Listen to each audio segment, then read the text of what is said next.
Bismillahirrahmanirrahim. Assalamualaikum warahmatullahi wabarakatuh. Alhamdulillahi rabbil alamin. Wassalatu wassalamu ala rasulillahil karim Sayyidina Muhammadil amin wa ala alihi wa sahbihi wa dhurriyyatihi wa ummatihi ila yaumiddin wa ba'd. Faya ahbaballahi wa ahbaba rasulihi sallallahu alaihi wasallam, usi nafsi wa iyyakum bitaqwallahi faqad fazal muttaqun fala tamutunna illa wa antum muslimun. Faqala ta'ala ya ayyuhalladzina amanu taqullaha haqqa tuqatih wa la tamutunna illa wa antum muslimun.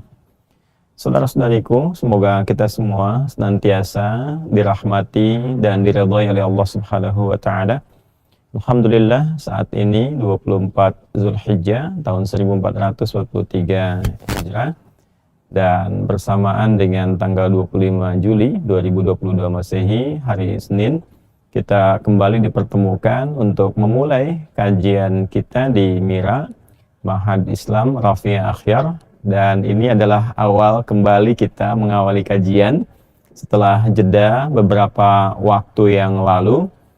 Dan saat ini agak menarik suasananya karena kita alhamdulillah sedang meluaskan syiar-syiar keislaman yang universal di berbagai aspek kehidupan, karena kita mengetahui bahwa Islam adalah manhaj, kurikulum berkehidupan yang diterapkan dalam semua aspek kehidupan kita di dunia ini. Maka sebagian dari itu kita juga ingin berikan kesempatannya kepada teman-teman yang aktif di dunia olahraga supaya mendapatkan siraman-siraman rohani, nilai-nilai spiritual, dan alhamdulillah dengan itu Masya Allah ada fasilitas perubahan-perubahan, fasilitas untuk sholat, desain perubahan yang menyesuaikan dengan nilai-nilai syariat, nilai-nilai kebaikan yang terpancarkan untuk semua golongan sehingga risalah Islam terasakan kemuliaannya di semua aspek. Saya saat ini sedang berada di GOR ya, gelanggang olahraga atau pusat olahraga di Bandung di Arca Manik. Jadi ini situasinya menyesuaikan dan tanpa mengurangi khidmat kita untuk belajar, karena saya akan menepati janji saya sampaikan di malam Jumat kemarin, hari Senin kita mulai, maka dimanapun berada ada kemampuan kita mulai supaya tidak ada janji yang terlewatkan. Seperti kita urutkan di pertemuan yang lalu bahwa manhaj kita, kurikulum pembelajaran kita akan terpusat kepada yang pokok kajian dulu ya. Sebagai muslim, kita disebut muslim, tentunya ada dua pokok yang harus kita perhatikan dalam kata itu. Yang pertama adalah secara bahasa, muslim adalah isim fa'il, bentuk dari pelaku, subjek dari kata aslama yuslimu, kata kerjanya aslama yuslimu yang berarti tunduk, patuh, taat. Ya, saya di sini tidak membawa perangkat untuk menulis, jadi teman-teman nanti kalau ada kesulitan untuk bisa menangkap bisa diulang kembali, karena itu saya agak lambatkan uraiannya supaya mudah untuk ditangkap dan dipahami. Jadi aslama yuslimu, ya, dasarnya dari kata aslama yuslimu. Kemudian sifat keadaannya disebut dengan Islam, orangnya disebut dengan Muslim. Aslama ini asalnya, ya, aslama asalnya mengandung arti patuh, tunduk, taat secara mutlak. Ya, patuh, tunduk, taat secara mutlak. Orangnya disebut dengan Muslim. Jadi ketika kita disebut dengan Muslim, Al-Quran menyebut diri kita dengan Muslim, ya, bahkan Allah memerintahkan kepada nabi-nabi sebelum Nabi Muhammad SAW mereka untuk menjadi muslim, kemudian menebarkan risalah keislaman itu kepada seluruh umatnya yang berkehidupan pada masa itu. Ya, seperti Allah perintahkan kepada Nabi Ibrahim alaihissalam misalnya di Al-Baqarah, Quran surah kedua ayat 131. Idh qala lahu rabbuhu aslim, qala aslamtu li rabbil alamin. Ketika Rabbu Muhammad SAW memerintahkan kepada Ibrahim alaihissalam, aslim, kamu tunduk, kamu patuh. Aslim itu bentuk perintahnya. Aslama yuslimu islaman fahuwa muslim. Ya, kemudian kata perintahnya aslim. Jadi Nabi Ibrahim pun dan semua nabi-nabi sampai Nabi Muhammad SAW, dari Nabi Adam alaihissalam sampai Nabi Muhammad SAW, itu diperintahkan oleh Allah untuk tunduk, patuh, taat. Wa nahnu lahu muslimun, yang mereka mengatakan Kami tunduk patuh taat kepadamu ya Allah, ya, mutlak sifatnya. Jadi Anda bisa bayangkan semua nabi, rasul yang derajatnya tinggi, yang dimuliakan oleh Allah, mereka berikrar patuh tunduk taat kepada Allah Subhanahu wa taala. Maka ketika kita disebut dengan muslim, ya, maka kita sudah berkomitmen kepada Allah Subhanahu wa taala untuk patuh dan tunduk secara mutlak. Baik teman-teman, bismillah, kita lanjutkan kembali. Tadi terputus audio, rupanya ada kendala teknis di baterainya habis, kita akan lanjutkan kembali. Baik, qala aslamtu lirabbil alamin. Tadi kita berhenti di situ ketika Nabi Ibrahim alaihissalam dicontohkan dalam Al-Quran, diperintahkan oleh Allah Subhanahu wa taala untuk tunduk patuh kepada Allah, maka beliau mengatakan aslamtu lirabbil alamin, kan? Aku komitmen untuk tunduk patuh kepada Allah Subhanahu wa taala, penguasa seluruh alam. Dan ini ketundukan, kepatuhan, ya, keislaman itu dari sejak manusia pertama diturunkan Adam alaihissalam sampai risalah kenabian terakhir yaitu Nabi Muhammad sallallahu alaihi wasallam. Nah, orangnya yang berkomitmen untuk tunduk patuh kepada Allah itu disebut dengan muslim. Wa nahnu lahu muslimun. Semua berikrar dan kita semua ya Allah Subhanahu wa taala akan komitmen tunduk patuh pada semua ketentuanmu. Karena itulah kemudian Allah Subhanahu wa taala memerintahkan kepada kita dan memberikan perintah kepada kita membuat sebuah desain untuk bisa memberikan peluang kepada kita membuktikan ketundukan kepatuhan itu. Itu yang disebut dengan ibadah namanya. Ya, itu yang disebut dengan ibadah dan dibagi kepada dua bagian yang pokok. Ada yang terkait dengan Allah Subhanahu wa taala yang masuk dalam ibadah ritual, ya, seperti sholat misalnya. Ada yang masuk juga dalam ibadah yang sifatnya sosial, habdum minan nas, ya, seperti kita berinfak misalnya, ya, atau dalam konteks yang luas kita bekerja bisa jadi ibadah, merawat anak bisa menjadi ibadah. Dan ini yang dimaksudkan di Quran surah ke-51 Az-Zariyat di ayat yang ke-56. Wa ma khalaqtul jinna wal insa illa liya'budun. Dan tidaklah aku ciptakan jin dan manusia kecuali semua ditujukan oleh Allah Subhanahu wa taala untuk menjadikan seluruh aktivitas mereka sebagai ibadah kepada Allah Subhanahu wa taala. Karena itulah kemudian sekali lagi kita disebut dengan muslim. Nah, di antara sekian ibadah yang pokok itu ada 5, ya, yang paling dasar. Jadi dari semua ketentuan ibadah yang Allah tetapkan kepada kita dalam berkehidupan. Saya ingin urutkan sedikit, ya, hal yang paling penting bahwa tujuan berkehidupan itu untuk ibadah. Itu poinnya. Ya, jadi jangan sampai ada satu waktu berlalu dari kehidupan kita tidak punya nilai di hadapan Allah. Di hidup itu akan punya nilai ketika menjadi ibadah. Poinnya itu. Dari bangun tidur sampai dengan tidur kembali. Karena itulah semua aktivitas kita, dari mulai kita bangun tidur sampai tidur kembali, di Islam itu ada tuntunannya. Nah, tuntunan itu yang merubah aktivitas punya nilai di hadapan Allah. Bahasa singkatnya, tuntunan itu yang menjadikan aktivitas berubah menjadi ibadah. Jadi bukan hanya aktivitas. Kalau aktivitas saja, itu disebut dengan amal namanya. Ketika aktivitas itu menjadi ibadah, maka disebut dengan amal soleh namanya. Karena itu di Quran kita akan banyak temukan kalimat-kalimat yang menyandingkan pokok keislaman kita dari mulai iman dengan amal soleh. Ya, dasarnya kan iman kan, yang sudah kita pelajari dulu itu.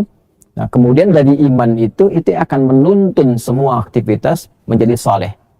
Jika ada satu perbuatan yang dikerjakan dari bangun tidur sampai dengan tidur kembali, diberikan oleh Allah 24 jam, 1 menitnya misalnya tidak menjadi ibadah, maka 1 menit itu hilang peluang amal salehnya. Itu yang dimaksudkan di Quran surah ke-103. Surah Al-Asr, ya, ketika Allah menyampaikan wal 'asr. Aku bersumpah demi kesempatan, waktu, momentum yang diberikan kepada setiap manusia untuk beraktivitas. Innal insana lafi khusr. Sungguh ada di antara manusia itu yang berpotensi mengalami kerugian. Jadi diberikan modal 24 jam beraktivitas, gitu kan? Yang jadi bernilai di hadapan Allah mungkin hanya ada yang 23 jam, 20 jam, gitu kan? Kalau diberi modal 24 juta, balik 20 juta kan rugi 4 juta kan? Allah kasih 24 jam, kata Allah innal insana lafi khusr. Ada orang-orang yang diberikan modal 24 jam, tapi dia mengalami kerugian. Ya. Nah, siapa yang bisa keluar dari kerugian itu? Illal ladzina amanu wa amilus shalihat. Kecuali orang-orang yang mampu menjaga nilai dasar kepatuhan ketundukannya kepada Allah. Nah, dasar yang menjadikan kita bisa patuh itu namanya iman. Iman itu yang menjadikan kita bisa terdorong untuk mematuhi Allah. Karena itu bagi insan beriman, semakin tinggi imannya, semakin patuh dia kepada Allah. Ya, kita bisa cek kalau imannya kuat, kan? Jangankan dia sudah adzan, sebelum adzan pun dia sudah siap-siap, kan? Imannya standar, ketika adzan sudah siap dalam hatinya untuk menyambut panggilan. Nah, iman itu yang menjadikan kita terdorong untuk mematuhi Allah Subhanahu wa taala. Ketika iman itu ada, maka selanjutnya amal soleh mudah untuk dilakukan. Illal ladzina amanu wa amilus shalihat. Karena itu setelah ada kata iman itu seringkali bersanding dengan amal soleh. Kadang-kadang sifatnya detil. Ya, ada yang terkait dengan sholat misalnya. Alladzina yu'minuna bil ghaib wa yuqimunas shalah. Ada yang terkait dengan puasa. Ya ayyuhalladzina amanu kutiba alaikumus syiyam. Demikian seterusnya tampilan ayat-ayat dalam Al-Quran. Nah, di antara sekian banyak ibadah yang telah Allah tetapkan kepada kita itu, ada 5 yang pokok. Nah, di Mira ini kita akan fokuskan kepada yang 5 dulu saja, karena ini yang pokok bagi kita setiap muslim. Ya, ini yang paling pokok. Nanti setelah belajar yang pokok, ininya tuntas, baru kemudian kita luaskan kepada cabang-cabang yang lainnya. Yang 5 pokok ini, pokok itu dalam bahasa Arab secara singkat disebut dengan rukun namanya. Ya, tadi kitanya disebut dengan muslim, kata dasarnya aslama, karakter, sifat atau frame-nya disebut dengan Islam. Frame itu bahasa singkatnya disebut dengan din. Din itu frame-nya, ruangnya. Nah, namanya di Quran disebut din itu dengan Islam. Quran surah ketiga Ali Imran di ayat 19. Inna dina indallahil Islam. Ya, sungguh ruang yang telah disiapkan, din yang disiapkan untuk kita, ya, yang di dalamnya ada menu-menu untuk menaati Allah, ya, supaya kita bisa patuh menunaikan ibadah, itu disebut dengan Islam namanya. Karena itu nanti dalam peribahasa Arab dikatakan kama tadinu tudan, sebagaimana engkau mematuhi semua ketentuan yang ada di frame ini, di Islam ini, seperti itulah engkau akan dibalas. Jadi kalau kita sholat, kita dibalas, diberikan pahala. Kita puasa, diberikan pahala. Nah, nama frame yang menyajikan, ya, berbagai ketentuan ibadah untuk kita, supaya kita bisa tunduk patuh kepada Allah, itu disebut Islam namanya. Pokoknya disebut rukun. Jadi kalau kita gabungkan pokok-pokok keislaman, maka dinamakan dengan rukun Islam. Nah, yang pokok ini ada 5. Yang pertama, pokok-pokok yang disiapkan untuk menguatkan iman kita. Ya, yaitu ilmu tentang syahadatain. Ilmu tentang bagaimana menjaga komitmen syahadat kita. Asyhadu an la ilaha illallah wa asyhadu anna Muhammadar Rasulullah. Ketika seseorang mengatakan asyhadu an la ilaha illallah wa asyhadu anna Muhammadar Rasulullah, artinya dia sudah memiliki komitmen, keyakinan yang kuat dalam dirinya untuk mematuhi Allah. Keyakinan yang kuat tanpa ragu untuk patuh, itu disebut iman namanya. Keyakinan yang kuat tanpa ragu untuk patuh disebut dengan iman. Orangnya disebut dengan mukmin. Jadi rukun Islam yang pertama itu asyhadu an la ilaha illallah wa asyhadu anna Muhammadar Rasulullah, terkait dengan aspek keimanan. Karena itulah keimanan ini akan menentukan jalan pulang kita. Ya, ketika pulang kita punya nilai dasar kepatuhan kepada Allah, maka kata Nabi selamat. Orang yang akhir hidupnya mengucapkan la ilaha illallah, tasyhadu an la ilaha illallah wa asyhadu anna Muhammadar Rasulullah, dia punya jaminan ya untuk mendapatkan rahmat Allah Subhanahu wa taala ketika pulang ke akhirat. Karena itulah kita harus jaga syahadat ini. Ya, jangan sampai melemah apalagi terlepas. Nah, untuk menjaga ini, dasar yang paling pertama di Al-Quran itu mesti ada ilmunya. Ilmu ini yang menjadikan penjagaan kepada apa yang sedang kita jaga semakin kuat. Ya, teman-teman kan kalau punya ilmu, menjaga sesuatu itu kan lebih mudah kan? Ya, Anda misalnya punya ilmu, ilmunya telah terkait dengan mekanik misalnya kan? Anda punya handphone tapi tahu ilmu untuk menjaganya, handphonenya lebih awet kan? Anda punya mobil, tahu ilmu untuk menjaganya, bersihinnya kapan, mesin olinya diganti kapan, lebih awet kan mobilnya. Maka dari itu ketika kita sudah bersyahadat, jangan lepaskan syahadat itu hanya untuk di lisan saja. Kata Quran, kuatkan dengan ilmu. Itu yang dimaksudkan di Quran surah ke-47 Muhammad sallallahu alaihi wasallam di ayat 19. Ya, ketika Allah Subhanahu wa taala menyampaikan fa'lam annahu la ilaha illallah. Fa'lam, ya, fa'lam itu disusulkan bentuk perintah yang diawali dengan fa, yang menunjukkan hukum cepat. Ya, jadi fa itu nanti itu masuk kepada huruf ataf, menyambungkan dua peristiwa tapi berlangsung cepat. Ya, harfu atfin rabitin baina syai'aini bila hudud. Huruf yang merangkai dua peristiwa secara langsung dengan cepat. Jadi peristiwa pertama kalau kita sudah bersyahadat, mengatakan asyhadu alla ilaha illallah, asyhadu anna muhammadar rasulullah, baik yang syahadat itu berlangsung sejak dalam kandungan ibundanya sebelum terlahir, ya, jadi sudah fitrah keislaman dipertahankan dari mulai dikandung sampai dilahirkan sampai tumbuh dewasa. Sekarang misalnya yang seperti ayat Quran surah ke-7 Al-A'raf ayat 172, wa idh akhadha rabbuka min bani adama min zuhurihim dzurriyyatahum wa ashhadahum. Ashhadahum itu bersyahadat. Wa ashhadahum ala anfusihim alastu bi rabbikum qalu bala syahidna. Ya, karena itu di dalam kandungan usia 4 bulan kita sudah bersyahadat, syahidna, asyhadu an la ilaha illallah, itu kan. Kemudian terlahir. Karena itulah kemudian ketika lahir Nabi menyebut kullu mauludin yuladu 'alal fitrah. Setiap yang lahir itu berada dalam fitrahnya. Fitrah apa yang dimaksudkan? Salah satunya fitrah keimanan kepada Allah, ya, ketundukan kepatuhan. Itu yang dimaksud di Quran surah ke-30 itu, Ar-Rum di ayat ke-30. Ya, fa'aqim wajhaka lid-dini hanifa fitratallahi allati fataran nasa 'alaiha. Fa'aqim wajhaka lid-dini hanifa. Maka hadapkan dirimu untuk patuh pada ketentuan ad-din. Ya, apa ad-din itu? Kembali ke Quran surah ketiga tadi, ayat 19. Innad-dina 'indallahil Islam. Jadi fa'aqim wajhaka lid-dini, fa'aqim wajhaka lil Islam. Maka kalau engkau sudah berkehidupan, patuh kata Allah, arahkan ketundukanmu kepada nilai keislaman, hanifah, ya, secara benar lurus, fitrat Allah. Itulah fitrah yang Allah lekatkan pada setiap manusia sejak dia berkehidupan. Nah, ada orang yang ketika terlahir terpengaruh oleh lingkungan. Bisa lingkungan orang tua, pendidikan, pergaulan, sehingga keluar dari fitrah. Tapi kemungkinan dia menemukan petunjuk lagi lewat hidayah, telinga, dengar adzan, melihat talim seperti ini, ada kesadaran, dia balik lagi, bersyahadat kembali. Baik yang fitrah keislamannya terjaga dari lahir, ataupun kembali yang kita sebut dengan mu'allaf, balik lagi ke Islam saat dia berkehidupan, kata Allah, semuanya disamakan oleh Allah, belajar supaya menguatkan keyakinannya lagi, menguatkan keimanannya lagi. Maka turunlah Quran surah ke-47 ayat 19 itu. Fa'lam, maka cepat pelajari, cari ilmu. Di terjemahan Quran kan ketahui, ya, maka ketahuilah gitu.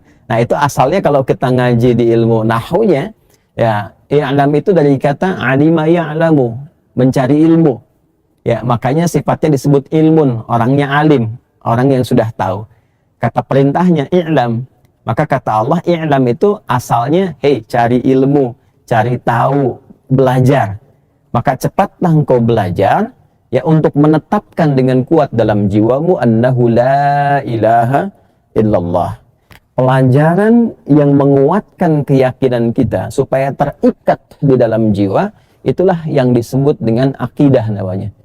Ya, itulah yang disebut dengan apa? Akidah. Jadi akidah itu ikatan yang kuat, yang sulit untuk dilepaskan dari kata aqadah. Jadi ketika kita belajar, ketika kita kemudian mendalami apa yang dimaksud la ilaha illallah, bagaimana sifat-sifat Allah, apa turunan-turunannya, dan semakin kenal dengan itu, dekat dengan itu, maka terpatrilah keyakinan dalam jiwa kita, terikat sehingga sulit dilepaskan. Mau ditawar dengan sembako, mau ditawar dengan tawaran dunia apapun, kita tolak itu karena sudah ada ikatan kuat. Nah, ikatan itu yang disebut dengan akidah. Karena itu ilmu yang ditujukan untuk menguatkan keimanan dalam jiwa kita disebut dengan apa? Akidah. Nah, fungsi iman, masih ingat di awal tadi? untuk mensupport kegiatan dan mengarahkannya kepada amal soleh kan? Ya kan? Jadi ketika iman itu kuat, maka dia akan membimbing seluruh tubuh kita untuk dikreasikan aktivitasnya menuju amal soleh. Semua amal soleh tujuannya untuk mendapatkan ridha Allah. Ya, ridha Allah. Allah punya sifat ya disebut dengan ahad, yaitu sifat yang hanya tertuju kepada Allah yang satu, tidak kepada yang lain. Semua aktivitas yang kita kerjakan untuk menuju kepada Allah yang satu disebut dengan tauhid namanya. Maka nama lain dari akidah disebut dengan ilmu tauhid. Alhamdulillah, di pertemuan yang lampau kurang lebih ada 60 video. Ya, setiap video ada 2 jam. Kita telah pelajari ilmu tauhid ini. Karena itu, saya menganjurkan kepada teman-teman semuanya, khususnya yang di Mira, mohon khususnya yang baru bergabung, teman-teman cek kembali tuh video kemarin sampai matang betul. Ya, jangan lompat-lompat ya, sabar aja, sabar belajar. Karena ketika Anda belajar pun tuh nilainya tinggi di hadapan Allah. Ya, suasananya itu sama, dinaikkan statusnya tuh seperti orang sedang berjihad, sama betul. Jadi jangan dilewatkan dari video 1 sampai yang ke-60. Pelajari satu-satu sampai matang di situ. Insya Allah kalau kita sudah optimalkan itu, setidaknya keyakinan kita, akidah kita, kemudian juga tauhid kita akan semakin menguat, dan ini yang bisa menjaga sampai kita kemudian wafat. Ini yang dimaksud oleh Al-Quran di surah ketiga Ali Imran di ayat 102. Ya ayyuhalladzina amanu, dibuka dengan iman, ittaqullaha haqqa tuqatih wa la tamutunna illa wa antum muslimun. Hai semua orang yang beriman, tingkatkan takwamu kepada Allah dengan cara yang benar untuk menjaga iman, dan pastikan jangan sampai wafat kecuali menjadi muslim, tunduk patuh kepada Allah Subhanahu wa ta'ala. Nah, kembali, kalau sudah syahadatnya kuat, akidahnya kuat, imannya kuat, maka iman ini kan akan membimbing kita untuk menjadikan amal menjadi soleh. Semua amal soleh, nama lainnya disebut dengan ibadah, kan?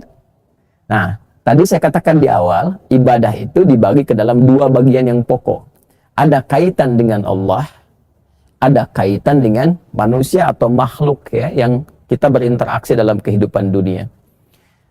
Semua ibadah yang terkait dengan penyembahan kepada Allah, hablum minallah, ataupun konteksnya hablum minannas dan hablum minal makhlukat, itu pokoknya ada 4. Ya, yang melatih kita supaya kita bagus hubungan dengan Allah, dan melatih kita supaya baik dengan manusia. Jadi dengan Allah hubungannya bagus, dengan manusia siapapun bagus. Itu latihannya ada 4 pokok. Setelah imannya kuat, nanti dibimbing oleh iman untuk melatih yang 4 ini. Ya. Pokok tadi dalam bahasa Arab, khususnya dalam bahasa syariat, tadi kan disebut dengan rukun kan?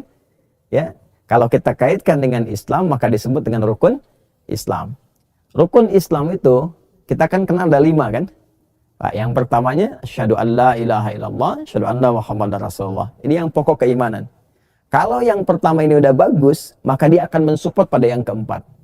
Maka yang 4 ini, yang keempat maksudnya 4 bagian. 4 ini, 1 sholat, kedua zakat, ketiga puasa, keempat haji. Kalau 4 ditambahkan dengan 1 jadi 5. Syahadatain, kemudian sholat, zakat, kemudian puasa dan haji. Ini yang dimaksud hadis Nabi sallallahu alaihi wasallam, riwayat Al-Imam Al-Bukhari, Bunyal Islamu ala khamsin. Ya, Islam itu dibangun di atas 5 pokok. Jadi kalau bangunan kita yang pokoknya ini pondasinya kuat, ya yang pokoknya ini, maka yang lain-lainnya itu akan mudah untuk diikutkan. Apapun itu. Ya, dan hebatnya nanti hubungan dengan Allah kuat. Kalau sudah kuat dengan Allah, apapun jadi mudah aksesnya. Ya, kita mau berdoa cepat dijawab, kadang-kadang belum minta udah dikasih, rezeki dimudahkan gitu kan. Terus dengan manusia juga Masya Allah dinilai baik, di semua aspek juga baik, itu dijamin tuh kalau 4 pokok ini dilakukan. Tambah dengan 1 jadi 5 kan. Bunyan Islamu ala khamsin, Islam yang bagus itu yang paripurna dibangun di atas 5 pokok, 5 dasar. Syahadati an la ilaha illallah wa anna muhammadar rasulullah, 1 pokok keimanan, syahadatin tadi sudah. Syahadu an la ilaha illallah, syahadu anna muhammadar rasulullah. Kemudian wa iqamis shalah, menyempurnakan salat. Wa ita'iz zakah, ya, berlatih untuk berbagi lewat skema zakat. Kemudian juga wa shaumi Ramadan, puasa Ramadan. Kemudian wa hajjil bait, dan berhaji ya in istata'na ilaihi sabila, sepanjang kita berusaha untuk mampu mewujudkan itu. Nah, dari 4 ini kita sudah belajar yang pertama, yang sholat. Jadi secara singkat, yang syahadat, ya syahadat dan akidah sudah kita selesaikan dan 60 video. Kemudian dalam Ramadan kemarin yang sholat sudah kita tuntaskan juga kan? Sudah kita tuntaskan ya. Ini yang saya ingin maksudkan. Sekarang kita akan masuk kepada bab yang ketiga, ya, yaitu zakat, lalu kemudian puasa, lalu kemudian haji dan umrah. Sebelum masuk ke bab zakat, ada bab pelengkap di bagian sholat ini yang ingin saya tekankan. Nah, di sesi ini yang kita ingin sempurnakan di kajian yang lalu tentang fikih sholat untuk menyempurnakan dengan bab pelengkap sebelum masuk ke fikih zakat. Ini materi yang akan kita bahas. Jadi dari tadi itu mukadimah itu. Saya ingin kuatkan kembali supaya benar-benar kita pembelajarannya terfokus, karena ini kan Mira ya. Kalau Mira kurikulumnya jelas terkurikulum, jadi bukan taklim umum sifatnya. Jadi bukan taklim yang tematik atau misalnya kondisi-kondisi tertentu kita menyampaikan satu tema tertentu. Kita berurut dari awal sampai dengan akhir sehingga tersusun rapi dan punya kurikulum yang jelas. Nah, teman-teman sekalian, saya ingin tegaskan, nanti silahkan cek kembali di bab sholat ya. Ketika sudah disampaikan pengertian sholat apa, dari mulai takbir sampai dengan salam, saya sudah jelaskan di pertemuan yang lalu. Sekarang kita akan masuk kepada bab penyempurna di sholat, insya Allah, kemudian mengantarkan kepada bab zakat. Baik, bismillahirrahmanirrahim. Kita akan mulai bagi kepada 3 bagian pokok di bab penyempurna ini. Sekarang saya akan masuk secara singkat untuk hari ini saja. Kita berhenti agak lebih cepat karena hari ini saya kira juga hari Senin, teman-teman juga banyak beraktivitas. Jadi ada 3 bagian, saya ulangi, 3 bagian pembahasan di bab penyempurna tentang fikih salat. Semua 3 bagian ini terfokus kepada pembahasan tentang amalan pasca salat. Jadi amalan ada pra salat, mengondisikan diri kita supaya khusyuk. Apa itu salat? Apa itu yang disebut dengan salat khusyuk? Bagaimana cara salat kita khusyuk? Itu sudah kita selesaikan. Teman-teman cek lagi videonya yang lalu. Kemudian juga amalan saat salat. Bagaimana supaya salat kita baik, kan? Bisa khusyuk ditunaikan, memahami setiap bacaan dan gerakan. Saya sudah share juga ke teman-teman, tidak bermaksud mengajari, hanya berbagi apa yang telah kami pelajari. Dari mulai takbir, apa maknanya mengangkat begini, cara mengangkatnya seperti apa, dalilnya bagaimana, bacaannya apa, makna bacaannya apa, sampai dengan salam. Itu sudah kita pelajari. Ketika selesai itu ditunaikan sampai salam, setelah sholat ada amalan apa lagi? Nah, ini yang mau kita bahas. Ini amalan yang menyempurnakan keadaan sholat kita. Baik, nah di bab ini ada 3 bagian yang akan kita bahas. 1, kita akan bahas tentang nama amalnya yang diisyaratkan dalam Al-Quran dan hadis-hadis Nabi Muhammad SAW, yaitu punya makna. Yang kedua adalah tentang cara, bagaimana cara dan bacaannya. Tentang cara dan bacaan. Jadi setelah selesai sholat kita ngerjain apa, singkatnya begitu. Ya, caranya bagaimana, bacaannya seperti apa. Yang ketiga hikmahnya.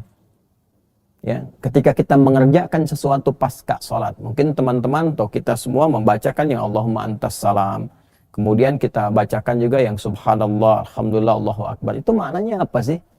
Jangan-jangan selama ini dibacakan, tapi belum sampai kepada pemahaman yang sempurna, baru di lisan.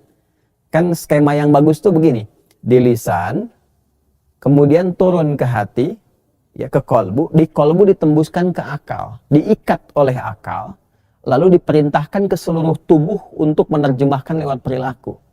Asalnya begitu urutannya. Jadi begitu Anda mengucapkan begini contohnya ya, contoh aja kita lompat sedikit. Subhanallah, itu kan di lisan tuh. Kalimat subhanallah ini tembus ke hati, ke jiwa. Begitu kemudian tembus ke jiwa, subhanallah, maha suci Allah. Ya, kalimat subhanallah itu enggak diucapkan kecuali menunjuk kepada satu sikap atau sifat untuk menepikan, menjauhkan dari Allah segala hal yang tidak berkaitan dengan keagungan Allah. Ya, misal di Quran surah kedua Al-Baqarah ayat 116. Ada orang berkata Allah punya anak. Wa qalu takhadzallahu walada. Subhanah. Maha suci Allah. Ya kan? Maka kalimat keluar subhanah. Ada orang berkata, ini Tuhannya Muhammad SAW itu siapa sih? Ya, masa bisa menjalankan dari Masjidil Haram ke Masjidil Aqsa cuman berapa waktu balik lagi, padahal ditempuh pada masa itu kan gak ada pesawat, gak ada bis, gak ada apa-apa, bisa berbulan-bulan. Kok seorang sosok Muhammad SAW bisa berangkat, balik lagi dalam waktu sekejap? Maka mereka mengatakan itu mustahil terjadi. Maka turunlah Quran surah Al-Isra, surah ke-17 ayat 1 dibuka dengan kalimat subhan. Subhanalladzi asra bi'abdi. Hei, Tuhannya Muhammad itu gak seperti yang kau tuduhkan. Gak seperti yang kau bayangkan. Karena gak bisa engkau bayangkan, gak bisa engkau tuduh. Punya kuasa yang sangat luar biasa. Jauh dari apa yang kamu duga. Maka muncul kalimat subhan. Nah itu kalau diucapkan di lisan subhanallah, tembus ke hati. Nanti oleh hati diteruskan ke akal, diikat. Lalu oleh akal diterjemahkan kepada seluruh bagian tubuh untuk bersikap menerjemahkan subhanallah itu. Maka apa sikap yang muncul setelah kalimat itu ada dalam jiwa kita dan diterjemahkan oleh akal ke seluruh tubuh kita? Maka semua tubuh kita akan dibimbing untuk menolak semua hal yang tidak terkait dengan keagungan Allah. Jadi kalau ada orang mengatakan misalnya Tuhan kamu lemah misalnya gitu kan, nah kita langsung bisa mengeluarkan sebuah sikap gak seperti itu. Atau ada yang mengatakan semua agama sama, menuju pada Tuhan yang sama, cuman caranya beda-beda. Nah respon kita kalau subhanallahnya udah masuk ke jiwa, itu otomatis akan membimbing. Gak benar seperti itu. Ya, jadi segala yang tidak sesuai dengan Allah itu otomatis semua tubuh kita akan menolak kalau kalimat itu masuk ke jiwa. Tapi kalau kalimat itu cuma di lisan, subhanallah, subhanallah, tapi nggak masuk ke jiwa, ya, maka rentan. Apapun itu, mau paham-paham yang mereduksi, mengurangi ketuhanan Allah, mengurangi kekuasaan Allah misalnya, ya, atau bahkan langsung bertentangan dengan Allah, itu bisa keluar kalimat yang ringan saja. Ya, untuk bisa merendahkan, bahkan merendahkan nama Allah itu sendiri. Nah ini yang tidak mungkin terjadi pada orang yang zikirnya atau kalimatnya dia tanamkan langsung ke jiwanya. Itu yang akan kita pelajari. Ya, sehingga nanti apa yang dilakukan dalam sholat dan pasca sholat, keduanya menyatu. Kalau sudah nyatu, itu akan melahirkan sebuah pengetahuan yang kuat dan koneksi yang tinggi kepada Allah. Itu yang disebut dengan ma'rifatullah. Ya, jalannya syariat. Baik. Kita mulai pembahasan kita. Bismillahirrahmanirrahim. Bab pasca sholat. Dimulai dengan Quran surah keempat An-Nisa di ayat 103. Kita mulai dengan Quran dulu ya. Hari ini Quran dulu. Dan mungkin saya akan berhenti 10-15 menit ke depan. Quran surah keempat An-Nisa di ayat 103. Di paling kanan, agak sedikit ke atas. Pertengahan agak sedikit ke atas. Kalau Anda buka mushaf. A'udzubillahi minasyaitonirrajim. Bismillahirrahmanirrahim. فَإِذَا قَضَيْتُمُ الصَّلَاةَ. Perhatikan ayatnya. فَإِذَا قَضَيْتُمُ الصَّلَاةَ. Maka jika kalian telah tuntas mengerjakan sholat. Qadha itu telah menyelesaikan. Ya. فَإِذَا قَضَيْتُمُ الصَّلَاةَ. Maka jika kalian telah tuntas mengerjakan sholat. فَاذْكُرُوا اللَّهَ. Maka bergegaslah untuk berzikir kepada Allah Subhanahu wa Ta'ala. Qiyaman wa qu'udan wa ala junubikum. Baik dalam keadaan kalian berdiri atau dalam keadaan kalian masih duduk, ya, ataupun dalam keadaan kalian tak mampu berdiri ataupun duduk dalam keadaan berbaring. Tahan sebentar sampai sini ya. Sampai sini saya dulu untuk kita fokuskan. فَإِذَا قَضَيْتُمُ الصَّلَاةَ. Maka jika sholat telah tuntas kalian kerjakan. فَاذْكُرُوا اللَّهَ. Maka cepatlah berzikir. Jadi Al-Quran sudah membuat atau memberikan isyarat yang jelas kepada kita. Kalimatnya tegas. Ya, memberikan sebuah kesan yang tegas bahwa amalan pasca sholat, begitu selesai sholat, amalan yang dimintakan oleh Quran, cepat segera kerjakan zikir. Makanya pasca sholat kita berzikir kan? Ya kan? Baik. Dan itu menggunakan fa. Masih ingat ya? Tadi saya sampaikan di awal. Harfu atfin rabitin baina syai'aini bila hudud. Huruf yang menyambung dua peristiwa dengan cepat, nyaris tanpa jeda. Fa idza qadaytumus shalah. Maka jika salat telah selesai dikerjakan, salatnya selesai. Kemudian fadhkurullaha, kerjakan zikir. Antara salat dengan amalan zikir pakai fa. Artinya cepat tuh. Ya. Baik. Nah, teman-teman, ini ada yang menarik nih. Ada yang menarik. Kita tetapkan dulu sebentar ya. Amalan pasca sholat kita sepakati dulu. Amalan pasca sholat yang diisyaratkan oleh Al-Quran apa? Zikir. Nanti di hadisnya kita kuatkan ya. Setelah kita punya perangkat kita kuatkan. Amalannya disebut dengan zikir. Sedangkan sholat sendiri di Quran itu disebut dengan zikir.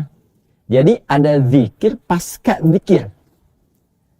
Ya, kalau kita buka Quran surah ke-20 Thaha. Silahkan buka Quran surah ke-20 Thaha di ayat ke-14. Di bab tauhid dulu sudah kita pernah bahas ini juga. Quran surah ke-20 Thaha ayat ke-14. Perhatikan bunyinya. A'udzubillahi minasyaitonirrajim. Innani anallahu la ilaha illa ana fa'budni wa aqimis salata li dzikri. Innani anallahu, sungguh akulah Allah. La ilaha illa ana. Aku tegaskan gak ada Tuhan selain aku, kata Allah, yang layak dipertuhankan dan disembah. Masih ingat ya, di pelajaran dulu kalau disebutkan Allah itu punya dua arti. Satu dipertuhankan, kedua disembah. Ingat ya, kata Allah itu punya dua arti. Secara pokok ya, secara pokok. Satu yang dipertuhankan, kedua yang disembah. Jadi kalau kita sudah mengatakan Tuhan saya Allah, artinya Anda punya komitmen hanya menuhankan Allah saja, tidak yang lain, dan hanya menyembah Allah saja, tidak yang lain. Karena itu setelah Allah mengatakan innani anallah, sungguh akulah Allah, maka dua sifat itu ditegaskan oleh Allah. Ya, la ilaha illa ana, tidak ada Tuhan selain aku, itu sifat ketuhanannya. Kemudian fa'budni, sembah aku, itu sifat penyembahannya. Penyembahan kita kepada Allah. Jelas ya? Jadi disebut Allah harus punya dua makna utama. Yang dipertuhankan, yang kedua yang disembah. Innani anallahu, sungguh aku tegaskan akulah Allah. Dua sifat ini ditegaskan. La ilaha illa ana, gak ada Tuhan selain aku. Artinya pertuhankan Allah. Fa'budni, sembah Allah. Jadi kalau kita sudah mengatakan asyhadu an la ilaha illallah, artinya kita komitmen menuhankan Allah saja dan siap menyembahnya. Apa amalan pokok setelah kita yakin? Kalau yakin kan sudah beriman kan? Syahadat kan? La ilaha illa ana, kata Allah. Kita mengatakan la ilaha illallah. Setelah itu iman ada dalam jiwa kita. Komitmen ini menyembah. Maka saat menyembah itu bagaimana caranya Allah? Kata Allah, wa aqimis shalah. Tunaikan salat, amalan pokok. Makanya setelah syahadat masuk salat di rukun Islam. Baik, apa fungsi salat itu? Wa aqimis salata li dzikri. Tunaikan salat untuk mengingat, berzikir kepada aku. Jadi salat sendiri disebut dengan zikir. Tapi pasca salat kita diminta zikir juga. Nah, ini ada yang menarik nih. Ya, ada yang menarik. Amalan salat kan, amalan pasca salat kan zikir tadi kan. Sedangkan salat sendiri disebut oleh Quran dengan nama apa? Zikir. Kenapa ada zikir pasca zikir? Ya, karena boleh jadi ketika seorang hamba sedang menunaikan sholat, boleh jadi dalam sholat itu ada yang tidak ingat kepada Allah. Kadar ingatnya kan macam-macam kan? Ya, jangan sampai 100% nggak ingat. Kalau 100% nggak ingat namanya sahun. Ya, kalau sudah sahun itu ada persoalan tuh. Ya, ada persoalan. Ya, boleh jadi riya nanti, gitu kan? Karena ingin dilihat orang lain, motifnya bukan karena Allah. Ya. Fawailul lil musallin, celaka orang sholat. Siapa yang celaka di situ? Apakah semua orang sholat? Tidak. Ya, ada sebagian. Ya, celakanya kenapa? Ya, sayang aja sudah sholat, ya, tapi nggak punya nilai di hadapan Allah. Sudah sholat, energinya keluar, tapi tidak punya penilaian di sisi Allah, nggak ada harganya. Kan? Siapa mereka itu? Alladzina hum an sholatihim sahun, yang lalai dalam sholatnya. Siapa orang lalai ini? Apakah karena lupa? Belum tentu, bukan. Ya, mungkin ada sebagian lupa, ya dari 100% mungkin 5%-nya gitu kan, kadang-kadang terfokusnya hilang gitu kan, tengah-tengah ingat dunia dan sebagainya. Itu tidak mengeluarkan dari kehusuan, karena kehusuan itu nanti turunannya banyak sekali seperti yang pernah saya jelaskan. Ya, sepanjang kita bisa di atas 50% itu sudah bagus. Ya. Nah, kalau di bawah 50% minim khusyuknya. Tapi kalau hilang semuanya, 100%-nya hilang, nah itu bermasalah, itu yang disebut fawailul lil musallin. Ya. Kenapa sebabnya? Apakah karena lupa? Bukan. Alladzina hum an salatihim sahun, alladzina hum yura'un. Nah ini dia. Seperti orang ria. Ria itu bukan karena lupa. Ya, jadi riya itu motifnya ketika dia ingin sholat, motifnya bukan ingin dilihat Allah. Ya, tapi ingin citranya tampak di kalangan makhluk. Karena urusan dunia, jadi dia tarik urusan dunia ke ibadah. Ibadahnya dibawa gitu kan untuk memenuhi urusan dunianya, pengen dilihat orang. Bahasa kerennya sekarang ya, keren negatif tapi ya, misalnya konteks di sini negatif, pencitraan gitu kan. Jadi sholatnya karena pencitraan aja, sebelumnya nggak pernah sholat, atau misalnya jarang sholat, ya, atau dia pernah sholat tapi untuk urusan yang ini karena ingin dilihat orang saja, karena ingin dilihat oleh bosnya bahwa dia tuh rajin sholat supaya naik misalnya promosi jabatan, ya kan? Atau karena ingin dilihat oleh dosen supaya kelihatan soleh, nilainya jadi bagus. Nah ini ya, atau dalam konteks yang lain macam-macam kan, ada ekonomi, ada politik, ada ilmiah dan sebagainya. Nah itu yang disebut riya. Adapun orang-orang yang sholat, ketika sholat misalnya dia berusaha untuk khusyuk, tapi di tengah-tengah setan memperdayai, kan di Abu Daud kan jelas ya hadisnya, masih ingat gak? Ketika kita sholat itu ada setan khusus menggoda orang sholat, namanya khanzab. Ada yang menyebut khinzib tapi hurufnya sama, dibaca berbeda. Ada khanzab, ada khinzib. Makhluk yang sama, setan penggoda orang sholat. Ya, jadi kata Nabi SAW, atau kama qala Rasulullah SAW, atau bima ma'na, jika seseorang kabbara, mulai bertakbir dalam sholat, ya, maka apa yang terjadi? Maka fayaqulu syaitanu, setan akan berkata, khinzib atau khanzab ini, udhkur kada, ingat ini, ingat itu. Ya, maka kadang-kadang orang kalau sudah takbir kan, sebelum takbir kan bisa fokus ya, tapi setelah takbir kan Allahu Akbar bisa kadang-kadang ingat sesuatu kan. Nah itu setan bekerja tuh. Ya, setan boleh menggoda. Ya, hatta la yash'ural musalli kam rak'atan yusalli, sampai ada nanti di antara orang sholat itu yang lupa rakaat. Sampai ada yang lupa rakaat. Artinya kadar khusyuknya dia berkurang kan.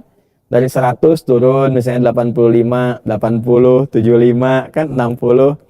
Nah artinya apa? Karena sholat disebut dengan zikir, ingat kepada Allah, dan kadar ingatnya tuh nggak nyampe maksimal. Nggak nyampe maksimal. Ya. Sebetulnya sih di atas 50 udah bagus, karena nyampe 100 itu kayaknya agak susah dan nyaris mustahil untuk bisa dapat itu. Ya.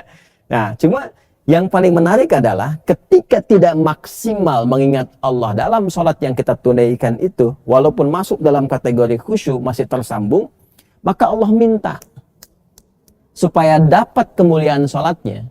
Masih ingat di bab sholat yang pernah saya terangkan dulu? Kalau orang sholatnya betul, zikirnya bagus, dampak pertama ke hati tenang. Itu yang Quran surah 13 ayat 28 itu kan. Ala bidzikrillahi tatma'innul qulub. Yakinkan dirimu kepada Allah, ya yakinkan dirimu ya kepada Allah bahwa kalau zikirmu benar kepada Allah, zikirmu benar, maka dampaknya ke hati akan tenang. Sedangkan sholat disebut dengan zikir. Karena itu setiap kita diminta menunaikan sholat, sebetulnya Allah ingin memberikan ketenangan pada jiwa kita. Dengan jiwa yang tenang ini, semua aktivitas itu akan mudah kita lakukan. Kalau kita belajarnya tenang, cepat masuknya. Bekerjanya tenang, nyaman dilakukannya. Di rumah tangga tenang, enak ya keterimanya. Kan saya sering membuat sebuah perumpamaan kan, teman-teman masih ingat kan? Kan tenang itu selalu jadi pilihan gitu. Ya, kaya tapi gelisah atau miskin tapi tenang, pilih mana?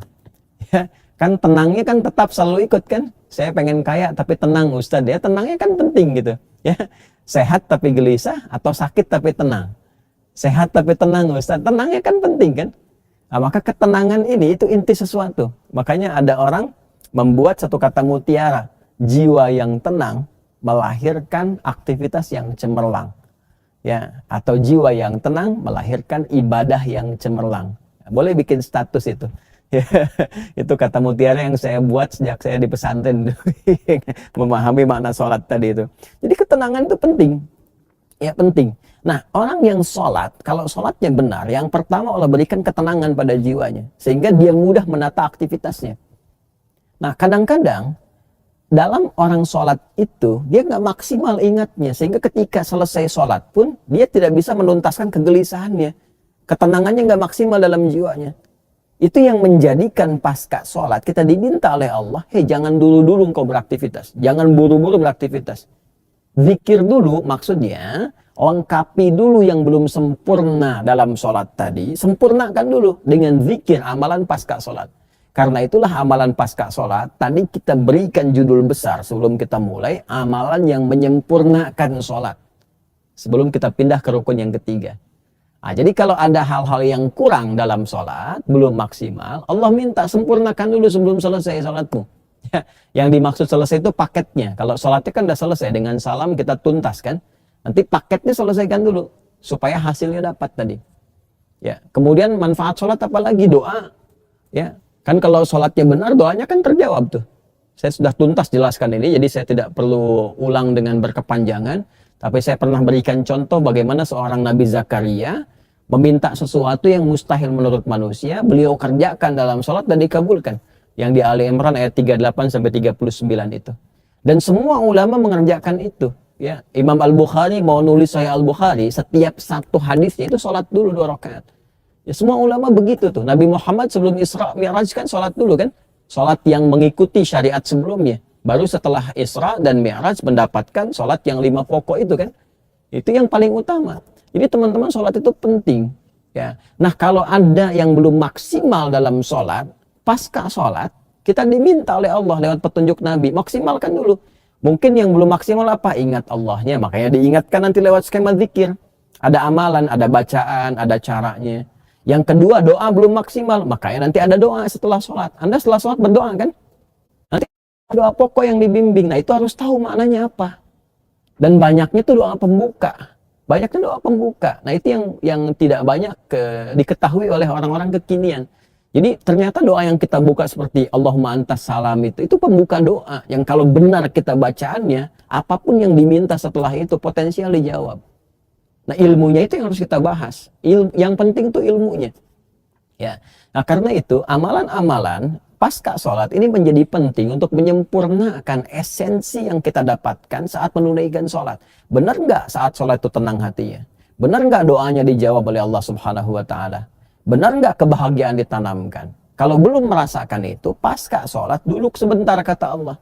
Walaupun kau buru-buru, mungkin Anda selesai sholat harus segera mengerjakan aktivitas, harus berangkat ngejar bis, ngejar kereta dan sebagainya. Nggak ada alasan, saking pentingnya zikir ini, bahkan sambil berdiri pun Anda sambil jalan, jangan tinggalkan itu kata Quran.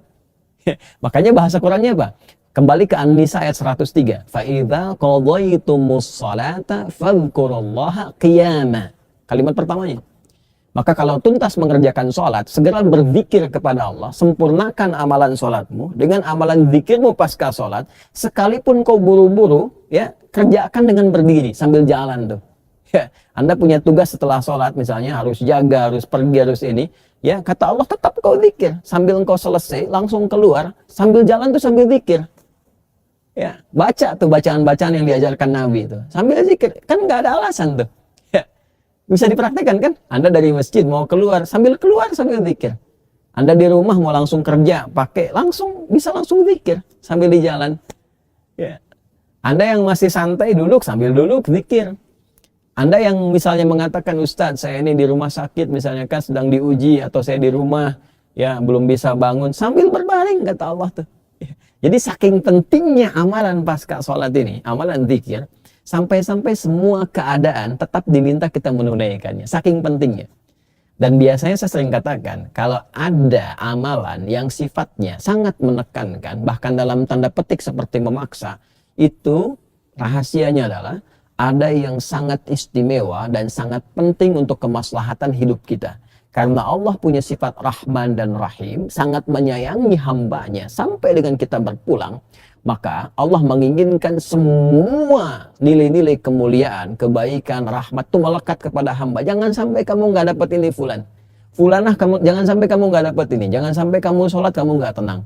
Jangan sampai doamu nggak terijabah, gitu kan? Maka dilatih oleh Allah lewat petunjuk Rasulullah, ditugaskan Nabi Sallallahu Alaihi Wasallam, ajarkan ini Muhammad Sallallahu Alaihi Wasallam, sampaikan ini, bacakan ini, rasakan ini. Nah, itu poinnya. Nah, jadi ini bagian pertama yang ingin saya sampaikan, amalan pasca sholat disebut dengan zikir.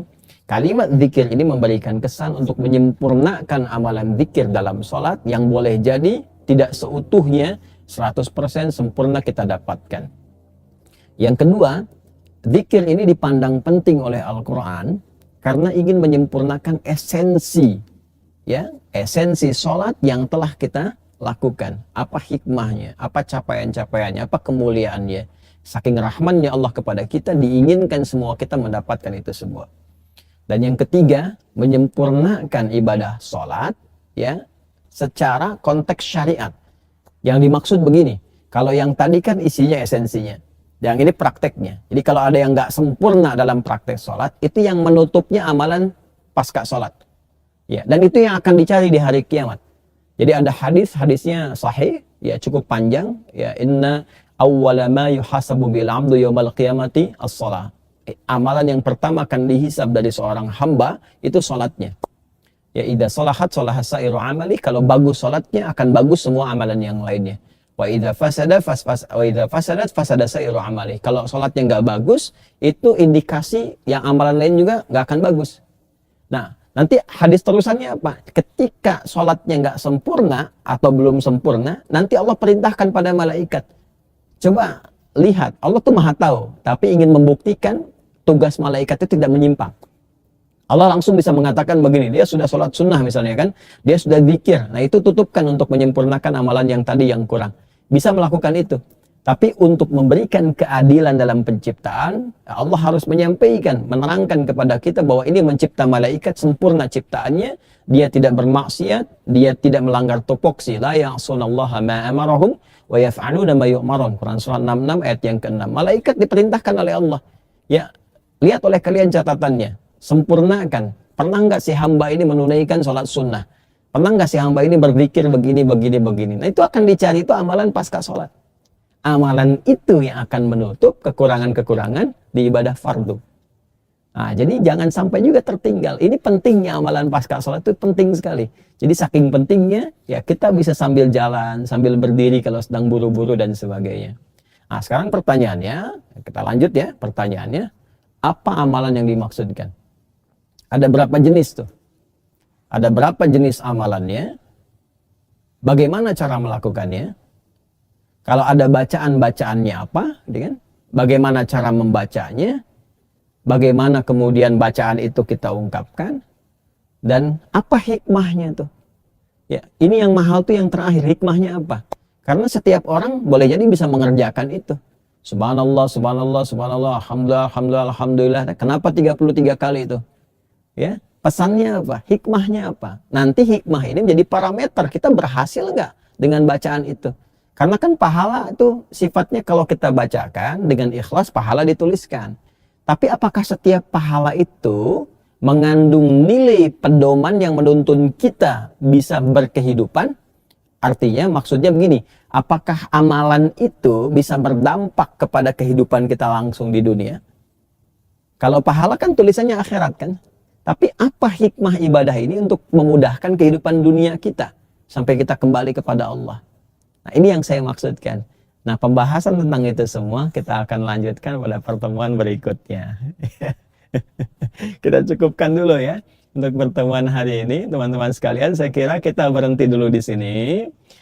Insya Allah besok kita lanjutkan. Saya masih mungkin akan berada di ruangan ini, ya mungkin dengan desain yang berbeda, karena sampai hari Selasa besok saya masih ada berkegiatan di Bandung, tepatnya di tempat yang sedang teman-teman lihat ini sekelilingnya. Ini ada syiar yang sangat baik dan alhamdulillah kita mengambil sebuah tema besar tentang persatuan Indonesia. Jadi kita menginginkan semua bersatu dengan aura-aura yang baik, gitu kan, membawa suasana yang baik sehingga negeri juga terbantu jadi baik. Dan lebih daripada itu, kita ingin menunjukkan bahwa risalah Islam itu lekat dengan kebaikan.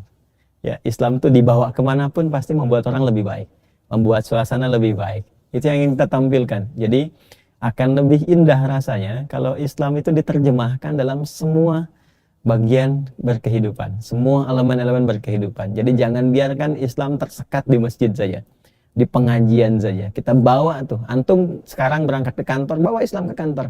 Yang jujur, jauhi korupsi, yang baik sama teman, yang disiplin bekerja, itulah Islam.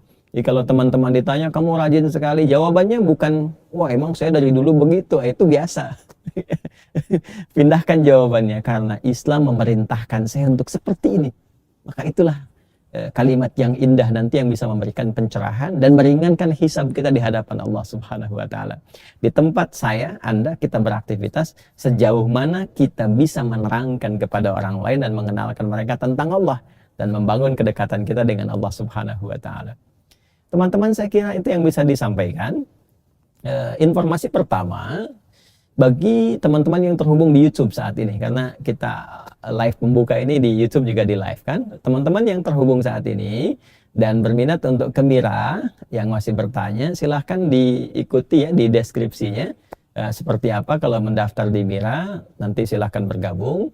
Kemudian yang kedua, untuk teman-teman yang sudah bergabung, kurang lebih ada 14.000 orang ya, mohon dicek kembali datanya dengan lengkap, karena insya Allah sampai akhir bulan ini kita akan klasifikasikan ke kelas-kelas berdasarkan profesi. Ya, nanti kalau ada formulir pendaftaran ulang hanya untuk profesi saja, diisi ya. Tapi diisinya yang sesuai ya. Ya, yang sesuai. Jangan sampai misalnya profesi A karena pengen ikutan di B nulis B, jangan ya. Nanti itu ada kelasnya lagi. Khususkan nanti kalau sudah semuanya oke, sudah rapi, sudah baik, saya akan mulai paling cepat di akhir bulan depan, karena bulan depan kami akan umrah. Di akhir bulan depan kita akan mulai kelas-kelas yang spesialisasi itu. Nanti mungkin ada kelas dokter atau kelas ibu rumah tangga, kan? Atau kelas profesi yang lainnya. Nanti insya Allah akan offline tuh kelas itu. Ya, kita akan bagi setidaknya per 100 gitu ya, per 100 nanti per 100. Nanti insya Allah kita akan undang. Tempatnya nanti sudah kita siapkan di kelas ruang baru, gedung baru yang AIS ya, Akhir International Islamic School, itu ada beberapa kelas tuh, insya Allah bisa cukup di situ. Karena kalau sudah pesantren jadi, baru nanti ada waktu-waktu kita belajar di pesantren. Itu insya Allah cukup agak lebih banyak. Jadi nanti bisa menginap di sana 3 hari, saya kan belajar satu kurikulum tertentu. Gratis insya Allah. Kita kan kita bangun bersama tuh ya, pesantren yang kita bangun bersama, masa bayar. Saya nggak nyari profit ya, pokoknya kita semuanya belajar aja. Kita belajar, orientasinya Allah ridha. Ya, paling-paling kalaupun ada untuk makan, kan nanti kan akan dihitung makan berapa. Atau teman-teman mau makan sendiri silahkan. Ya. Atau untuk nyuci kayak santri nyuci sendiri silahkan. Ya, nanti kalau sudah jadi insya Allah tahun depan, tahun depan baru jadi masjid, bisa untuk itikaf. Baik teman-teman, terima kasih untuk hari ini. Yang terakhir untuk pendaftaran santri Mira yang formal untuk anak-anak kita sudah buka ya, tapi mohon izin kepada teman-teman semua dimanapun Anda berada, Anda mesti datang secara langsung, orang tua dengan anaknya, ke pusat kami, Pusat Dakwah Quantum Akhir Institute di Bekasi. Silakan langsung datang, dibawa anaknya, isi formulir, dan itu gratis. Gratis Anda isikan, nanti insya Allah di waktu tertentu bulan depan atau awal di September, kalau nggak bulan depan di awal September, itu akan diadakan tes. Yang diterima hanya 40 orang ya. Nanti dari 40 ini baru kemudian kita akan berikan arahan kembali, dan akan saya bimbing dulu sebelum masuk formal. Jadi bersamaan dia sekolah di SD-nya, nanti di waktu-waktu liburnya ketemu dengan saya selama setahun untuk mematangkan sebelum masuk ke pesantren. Terima kasih perhatiannya. Semoga diridhai Allah Subhanahu wa taala. Doakan kami, maafkan saya banyak kekurangan, banyak kesalahan sampai hari ini. Semoga Allah Subhanahu wa taala mengampuni kita semua dan membimbing kita kepada keadaan yang lebih baik. Allahumma taqabbal minna innaka antas sami'ul 'alim wa tub 'alaina innaka antat tawwabur rahim. Allahumma taqabbal minna jami'a a'malina as-salihah kama tuhibbuha wa tardaha ya arhamar rahimin. اللهم اجعلنا من أهل القرآن واجعل القرآن صاحبا لنا في الدنيا وشفيعا لنا في الآخرة يا أرحم الراحمين واجعلنا من محبي سيدنا محمد صلى الله عليه وسلم وألحقنا مع الذين أنعمت عليهم من النبيين والصديقين والشهداء والصالحين وحسن أولئك رفيقا ربنا آتنا في الدنيا حسنة وفي الآخرة حسنة وقنا عذاب النار وصلى الله على سيدنا محمد وعلى آله وصحبه أجمعين وآخر دعوانا سبحانك اللهم وبحمدك نشهد أن لا إله إلا أنت نستغفرك ونتوب إليك والحمد لله رب العالمين. Assalamualaikum warahmatullahi wabarakatuh.